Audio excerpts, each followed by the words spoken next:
Wow. Talk about amping up that tension and then giving us one of the most anticlimactic endings ever.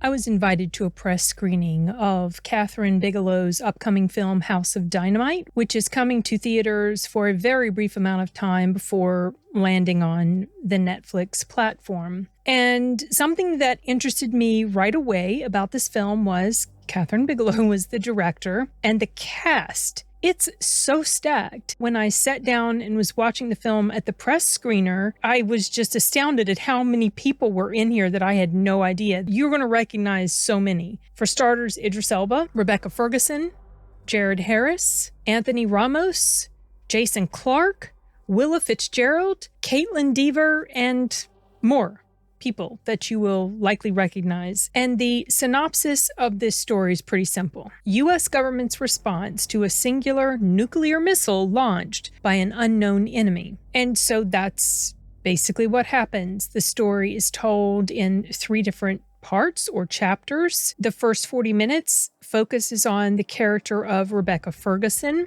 as she is going off to work her job somewhere in the White House. It's not the Situation Room. I don't think so. I can't remember what they called it, but it was really interesting to see the behind the scenes opening. Basically, she's going to her job, she's checking in, she's going through the security, she's talking with the different colleagues, she meets the new girl who's Willa Fitzgerald, and then she heads into where she works, and they're just starting their day like they always do. And so that was kind of cool seeing that sort of, the build up to before everything started. And then eventually they notice that there is a missile that has been launched and they don't know where it came from, don't know who launched it. They don't know where it's going to hit. And then they do very quickly, within a matter of minutes, figure out where it is likely going to land with 100% probability. And I'm watching this and I'm like, wow, there's like 18, 19 minutes until it lands. How is the rest of the story going to go? And what happens is that chapter is brought to a close right before something imminent happens. And then we see another chapter, and that is told from another character's perspective primarily. Not just one, because they do show other people within these different chapters, but it does feel like first chapter, Rebecca Ferguson, second chapter,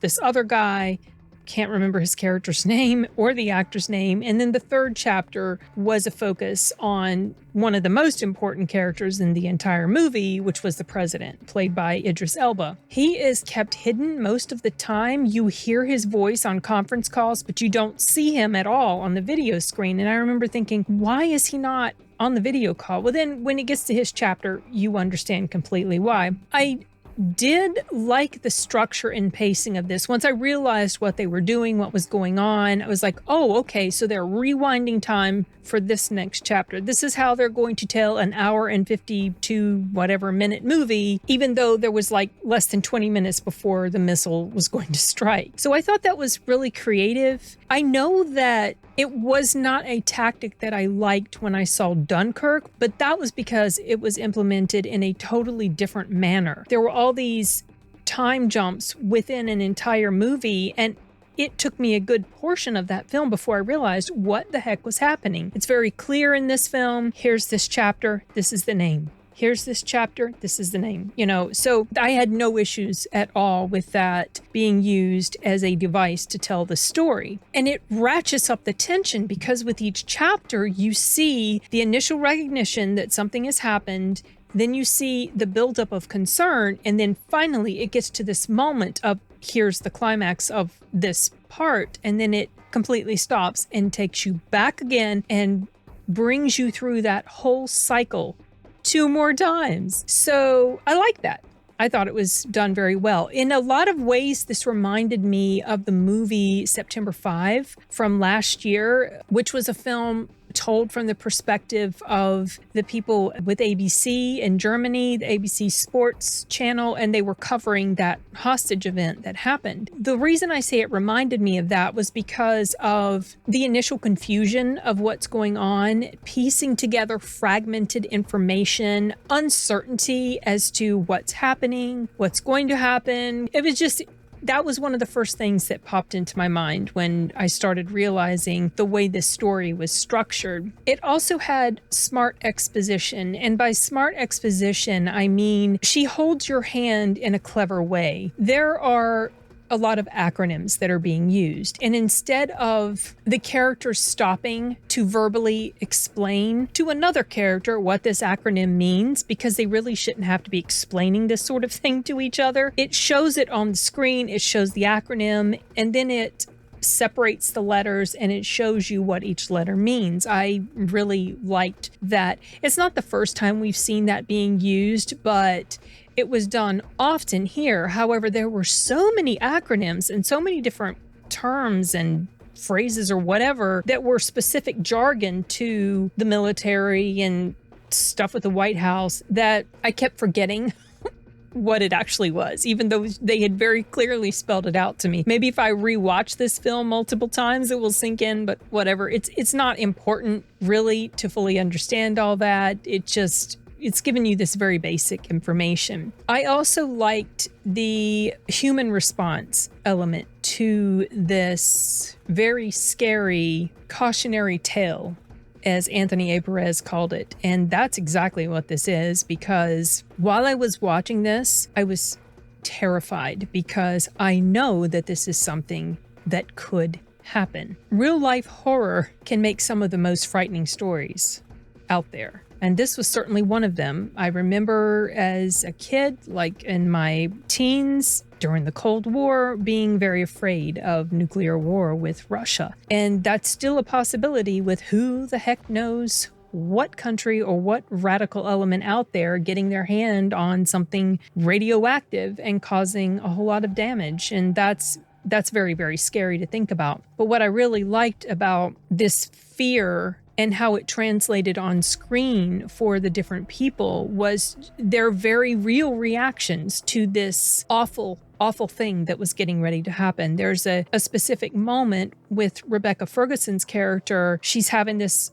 quiet little breakdown right there at work. All her colleagues are in the room with her, but she does it in such a way that she is keeping it contained so that really only one person kind of knows what's going on, and it's her colleague right beside her. But it really resonated with me because of how subtle it was and yet how powerful that moment was, because I think we could all identify with that type of terror that she was going through. Also, just speaking of the terror again, the really scary realism of the desperation that was going on with everybody as they were trying all of these different measures to stop what was happening, and thinking to yourself, wow, we really think we're protected, or some people may think they're protected from something like that, but not really. There was a phrase that was used, hitting a bullet with a bullet, and one of the characters was trying to explain. So, when there's a missile headed our way or whatever, the idea is they'll send up other missiles to stop it, to intercept it. In the movies, it's always carried off so well. Well,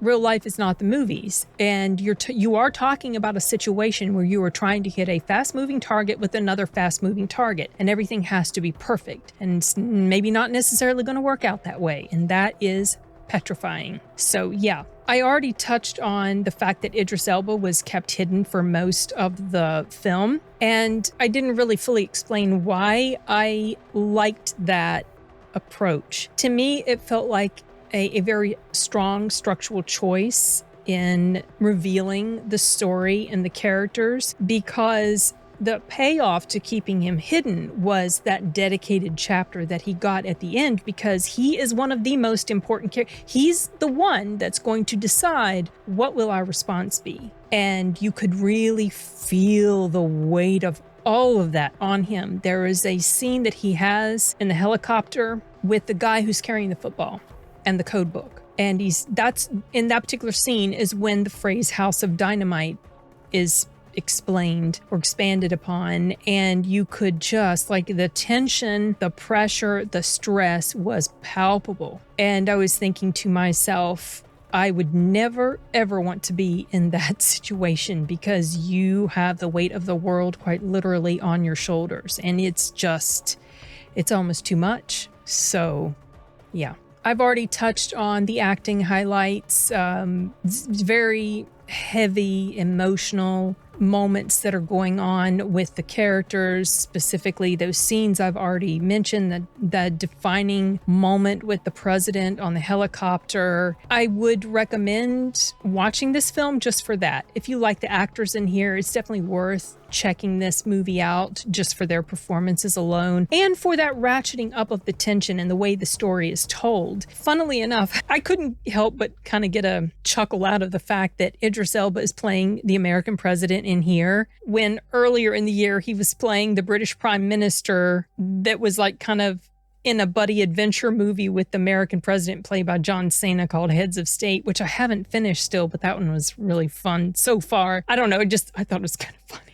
It's like, oh, okay, he's crossed the pond from playing prime minister to U.S. president. There are some cons to this story, as I already alluded to in my opening. One of the cons, which is very minor, I wish this were the only thing. The use of shaky cam got a little disorienting and dizzy. I don't know if that's just a me thing, but I find that it's much harder to enjoy or tolerate that style, because I just get very easily, I don't like the feeling in my head if the cam is way too shaky. But the other con, which is only one other con to mention, the problem is, this is major. The ending. There is no resolution to the ending, and I felt completely robbed from any sort of payoff. We had all of this amping up of tension 3 times, chapter 1, 2, and 3. All of this promise to something that we were being led to, and then it just